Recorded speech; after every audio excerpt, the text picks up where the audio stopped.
it's Christy with the Chirp YouTube channel. Today I'd like to talk to you about the snacks that I use in my classroom.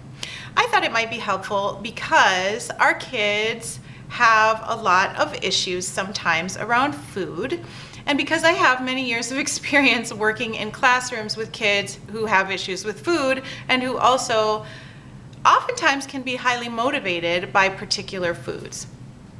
I'm also, of course, concerned nutritionally because so many of our foods these days are really toxic to kids. So I want to give you some thoughts today around this issue, and I hope it's helpful for you. First, of course, I have to talk about fruit snacks. Fruit snacks are beloved by my students, and most of my students want to eat fruit snacks all day long, forever. There are lots of reasons behind this. Of course, they're sweet, they're colorful, they are not hard to digest. They're really nice and soft. They don't have an offensive texture or smell. A lot of our kids really appreciate all of those things. If you are going to use fruit snacks as one of your snacks, please get a brand that does not have artificial food coloring in it or preservatives.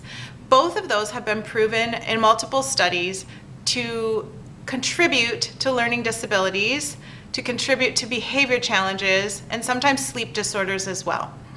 We don't want to make those problems any worse for our students. I use this brand and it works really well. It's sweetened with fruit juice. The coloring that they use in that brand is fruit juice, and I think that that is great. Color things with fruit.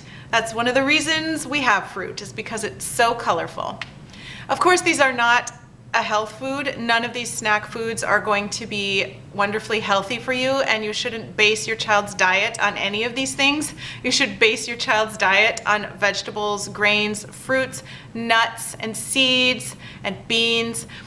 But these things, if you have a classroom, are going to be better than a lot of your other options when it comes to motivating snack foods. I recommend animal crackers as well. Once again, not a health food.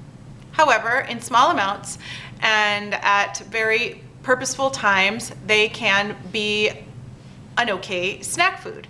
In my classroom, I keep things gluten-free because so many of our families are experimenting with gluten-free diets, and I keep them casein-free as well, which is dairy, because of the same reason. So many of our families are experimenting with different gluten-free, casein-free diets to potentially help their kids' digestion, help their skin, help their brains, and help their behavior. I want to contribute to that if I can, and not make their kids take a step back when they come to my classroom. I also, of course, don't like dairy in products because a lot of kids are lactose intolerant, and because I am a vegan and I don't think that using animal products in anything is health promoting, and of course it's definitely not best for the animals. Okay, next let's talk about popcorn. Of course, kids below a certain age should not be eating popcorn because it is not safe for them to do so. And children with digestive problems are probably going to want to be careful around popcorn. I have Crohn's disease, and popcorn is one of the things that can make it flare up. And so that's a thumbs down from me, even though I love caramel corn especially. I get this brand of kettle corn. My kids love it. It's not extra sweet, and it's not completely overly salty either. It's kind of somewhere in between. The corn should always be organic because corn is heavily polluted by pesticides in our country. And of course, there's genetically modified corn as well, which has been linked to some health conditions. So if you're going to eat corn, please eat organic corn, or at least corn that says not GMO on it.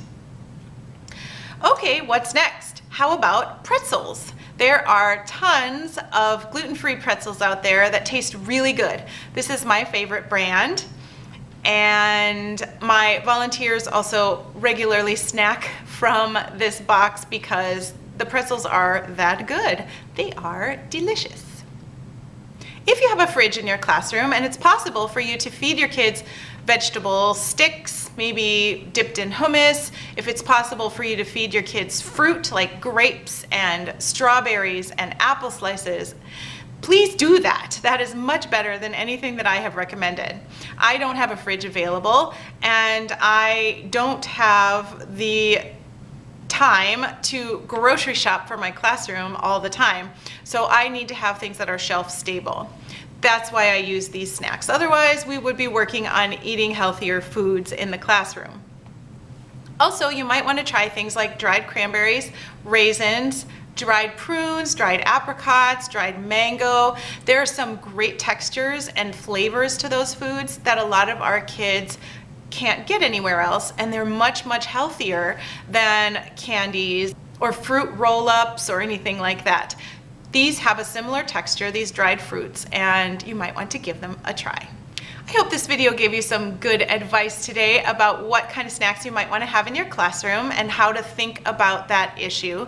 Please do talk to the families of your students, as always, to find out what their issues are around food, what their preferences are, and what their allergies or other conditions might be, because we don't want to exacerbate any of those things.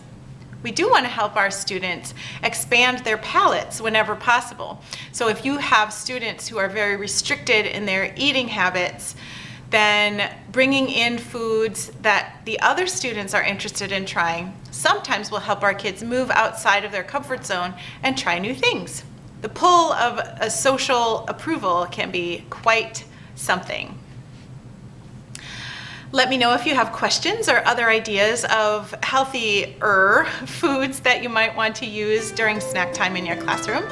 I'll see you in my next video. Have a great day. Bye.